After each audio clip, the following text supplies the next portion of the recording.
대부분 자동차 완성 업체에서는 전기차 배터리가 하부에 탑재되고 있어서 물이 들어가는 것을 방지하기 위한 특수 케이스, 일명 하우징을 하는데, 물이 들어가는 것을 방지하는 만큼 소방차에서 화재 진압을 위해 물을 뿌려도 이 물이 배터리까지 들어가지 않기 때문에 화재 진압에 어려움을 겪기도 하고 있는 거죠.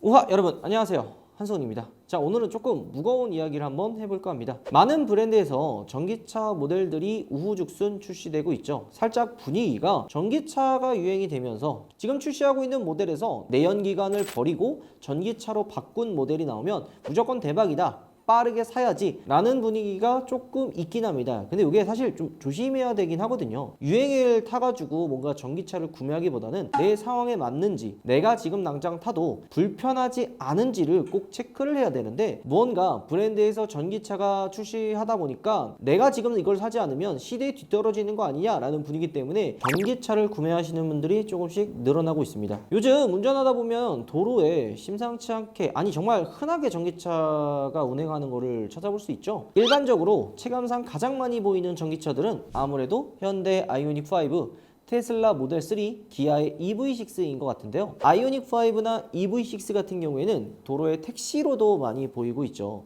그래서 많은 분들이 택시로 전기차를 접한 분들도 꽤 있을 것 같다 생각이 듭니다. 어제 저희 아버지가 니로 이제 전기차를 타고, 야, 니로 전기차 생각보다 괜찮다 라는 말씀을 주셨거든요. 일단 첫 번째, 넓은 실내 공간, 그리고 무엇보다 조용한 정숙성 때문에 우리 아버지 같은 좀 나이가 있으신 분들도 전기차를 되게 좋아하고 계신 거죠. 그리고 저처럼 주행거리가 많은 운전자 입장에서도 저렴한 유지비 때문에 전기차를 선호하는 그런 분위기도 많이 생기고 있습니다. 국토교통부에서 발표한 22년 3분기 자동차 누적 등록 대수 현황을 살펴보면 우리나라의 총 자동차 누적 등록 대수는 2,535만 6천 대라고 하는데요. 이 수치는 인구 2명당 1대 정도의 자동차를 보유하고 있는 수준이라고 보시면 됩니다. 그렇다면 전기차는 그럼 과연 몇 대나 있을까요? 34만 7천 대로 집계가 되는데요. 이는 전분기 대비 약 16.3%가 증가한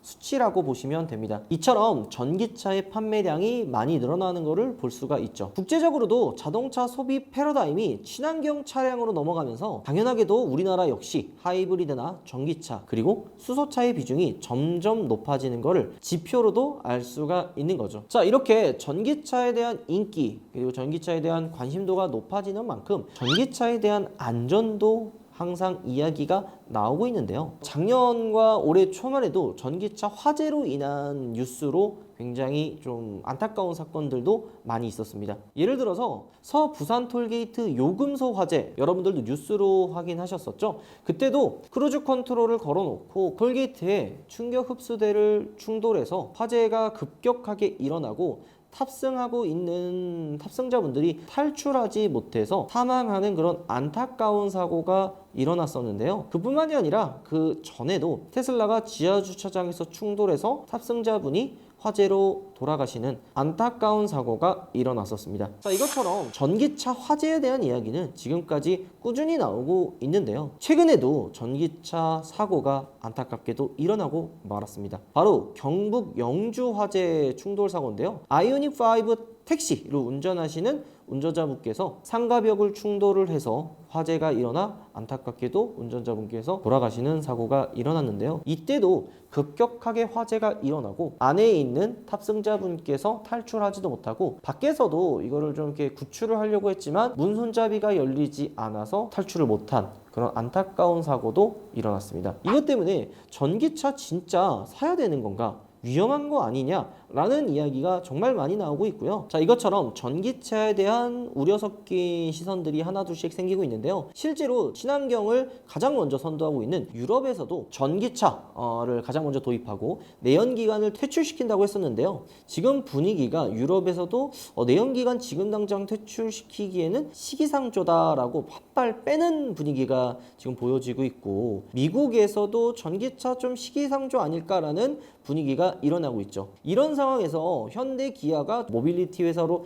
전환을 하는 게 좀 성급하지 않았나라는 생각도 조금씩 나오고 있습니다. 왜냐하면 우리나라는 어쩔 수 없이 뭐 유럽이나 북미 같은 시장에 영향을 안 받을 수 없는데요. 유럽과 미국에서 전기차를 조금 미루자라는 분위기가 나오고 있기 때문에 현대나 테슬라 회사 같은 경우에는 살짝 조금 안 좋은 방향으로 흘러가고 있긴 합니다. 자, 그렇다면 과연 이 화재 사건이 얼마나 일어났는지 통계치를 한번 보면요. 국내에서 발생한 전기차 화재는 2017년부터 올해 5월까지 총 45건 정도가 발생이 됐는데요. 2017년에는 1건, 18년에는 3건, 19년에는 7건, 20년에는 11건, 21년에는 23건, 그리고 올해 22년에는 상반기에만 17건이 발생이 됐습니다. 전기차 판매량도 늘어지고 도로에 많이 보이면서 화재 사건도 점점점 늘어나고 있는데요. 전기차 화재 발생의 대부분의 요인이 배터리 팩이 외부적인 충돌로 손상이 생기면서 내부의 온도가 갑자기 800도, 심지어는 1000도까지 치솟아 불이 번지는 현상인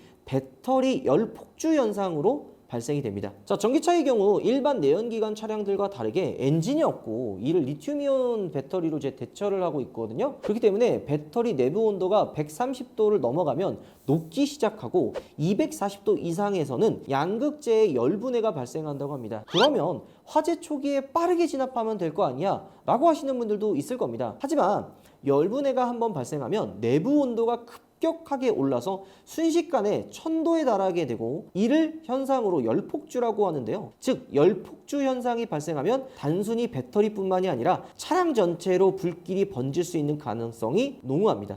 내연기관 같은 경우에는 뭐 앞이나 연료통이 있는 뒤쪽에 이제 화재 위험성이 있잖아요. 그렇기 때문에 탑승자가 타고 있는 중간 같은 경우에는 사고가 나도 탈출할 수 있는 시간이 조금은 있습니다. 하지만 전기차 같은 경우는 어떻죠? 탑승하고 있는 실내 바닥 밑에 배터리가 깔려 있기 때문에 화재가 났을 때 순식간에 실내로 불이 옮겨 붙는다는 단점이 있는 거죠. 최근에 발생한 안타까운 사고, 경북 영주 아이오닉5 화재만 하더라도 화재를 진압하는데 무려 2시간가량의 시간이 소요됐다고 하는데요. 화재를 쉽게 진압하지 못한 이유도 간단합니다. 외부적인 충돌로 인해 배터리가 데미지가 갈 경우 앞서 이야기했던 열폭주 현상으로 충돌 직후 약 3초 만에 차량 전체로 불길이 번지는 데다가 대부분 자동차 완성업체에서는 전기차 배터리가 하부에 탑재되고 있어서 물이 들어가는 것을 방지하기 위한 특수 케이스, 일명 하우징을 하는데 물이 들어가는 것을 방지하는 만큼 소방차에서 화재 진압을 위해 물을 뿌려도 이 물이 배터리까지 들어가지 않기 때문에 화재 진압에 어려움을 겪기도 하고 있는 거죠. 그래서 이전까지 전기차가 화재가 나면 아무리 진압을 하려고 해도 불이 꺼지지 않아서 지금까지 대응 방법은 주위로 불이 번지는 거를 막는 거로만 대응을 하고 있었는데요. 최근에는 조금 방법이 달라지고 있죠. 지금은 차량을 간이수조에 넣어서 소화 용액을 투입시키는 새로운 화재 진압 방법을 고안하고 있다고 합니다. 아이오닉5 같은 경우에는 팝업식 손잡이로 손잡이가 안에 들어가 있죠. 그렇게 되면은 문이 안 열린다 뭐 이런 이야기가 있는데요. 이게 왜 그러냐면 차가 주행하다 보면 자동적으로 락이 걸려서 문이 잠기게 되죠. 근데 주행 중에 사고가 나게 되면 그러니까 일정 속도에서 배터리에 충격이 가면 이 배터리와 차량 연결되어 있는 단자가 분리가 됩니다. 이러면 어떤 일이 벌어질까요? 전기로 작동되는 모든 기능들이 멈춰버린다는 얘기죠. 문을 열은 거라든지 창문이라든지 모든 것이 다 멈춰버리기 때문에 탈출할 수 없는 구조가 되어버리는 겁니다. 수동 개폐로 문을 열 수 있다고는 하지만 지금 1분 1초가 아깝고 지금 우리가 영상에서 봤듯이 몇 초 안에 화재가 일어났는데 사고 났을 때 대부분 사람들 어떤가요? 경황도 없고 당황하기 마련이죠. 그런데 그 수동 개폐 문을 찾는 것도 어렵고 아차하는 순간 화재가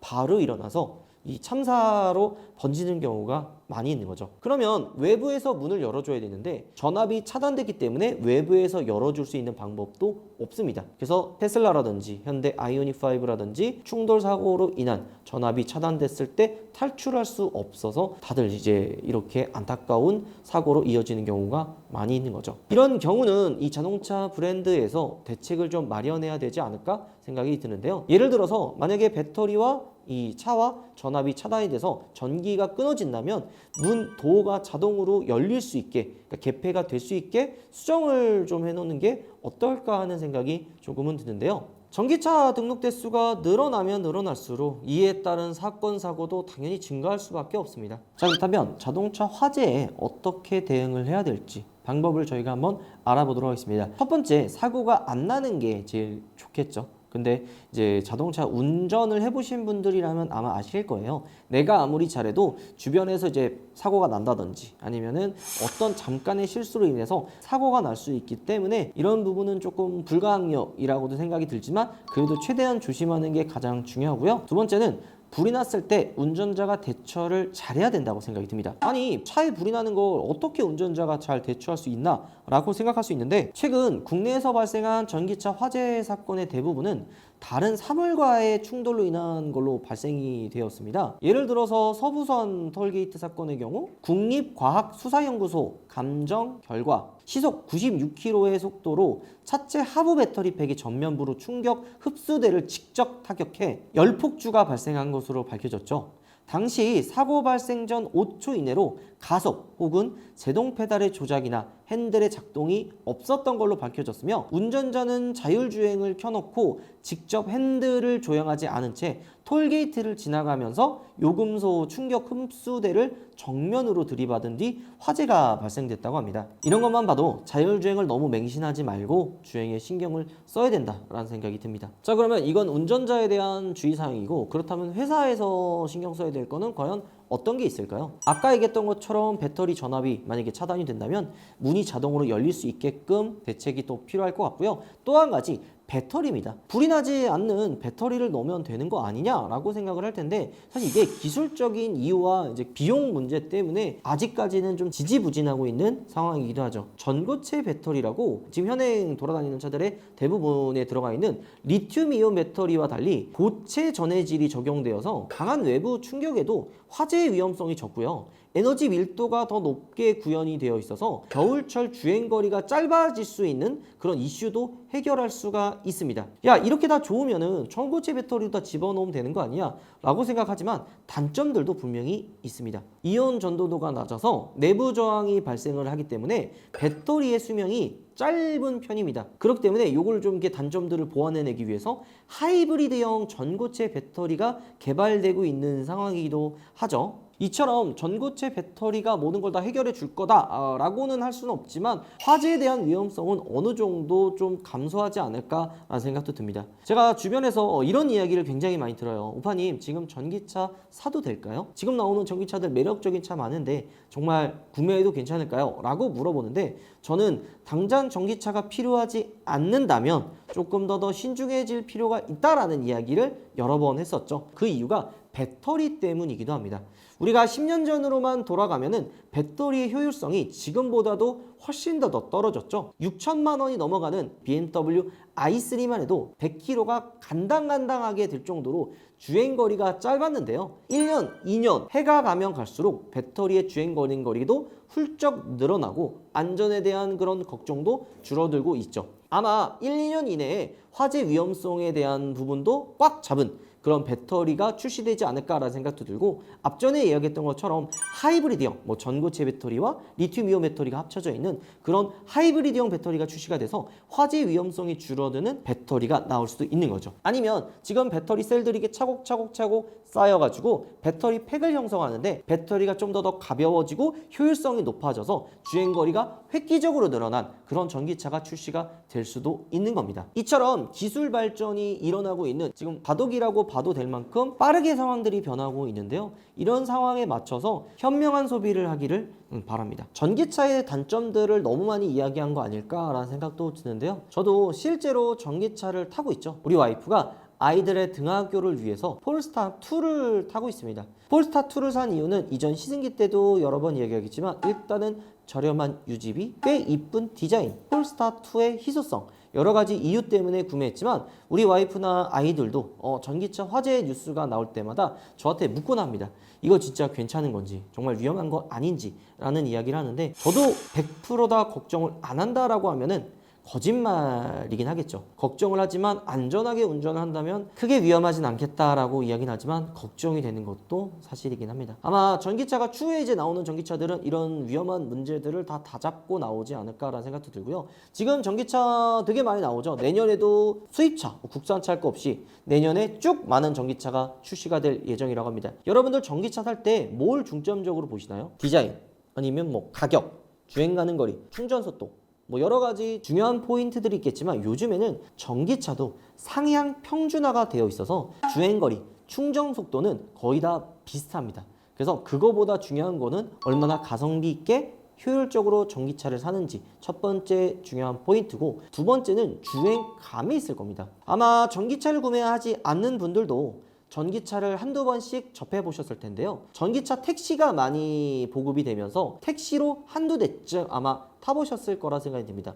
근데 뉴스에도 한번 나왔죠. 전기차 멀미가 난다. 전기차를 구매하지 않고 뒷좌석에만 타보셨던 분들은 어떤 느낌이었나요? 택시로 타보셨던 분들 10명 중에 한 두세 분 정도는 아마 멀미가 나지 않았을까라는 생각이 드는데요. 전기차 같은 경우에는 출발과 멈추고 다시 재출발했을 때 움직임, 그러니까 롤링이라는 느낌이 일반 내연기관보다 세기 때문에 멀미가 2열에서는 조금 많이 날 수밖에 없습니다. 그렇기 때문에 추후에 출시하는 전기차는 이 배터리 화재에 대한 안정성, 그리고 얼마나 내연기관과 비슷해지는 주행감을 가지고 있는지, 이런 부분들도 저희가 지켜봐야 될 부분이라고 생각이 듭니다. 자, 오늘은 좀 그 전기차에 대한 회의적인 시선으로 한번 이야기해 봤는데요. 어차피 미래는 친환경차로 갈 수밖에 없습니다. 그래서 결국은 뭐 하이브리드, 수소차, 전기차로 넘어갈 수밖에 없는데요. 그 넘어가는 시기에 이런 과도기 이지 않을까 생각이 듭니다. 화재에 대한 이런 안타까운 사고가 다시는 없기를 바라면서 이번 사고로 안타깝게 돌아가신 우리 운전자분의 삶과 고민의 명복을 빌겠습니다. 이번 영상 마무리하도록 하겠습니다. 여러분들 후바 들어가겠습니다. 삐까삐까 6가지의 총 새로운 포켓몬 방향제가 출시되었습니다. 꼬부기, 잠만보, 포켓볼, 카이리, 이상해씨, 이렇게 총 6가지로 출시가 되었고요. 이렇게 너무 귀여운 빅페이스로 출시가 되었습니다. 삐까뚱.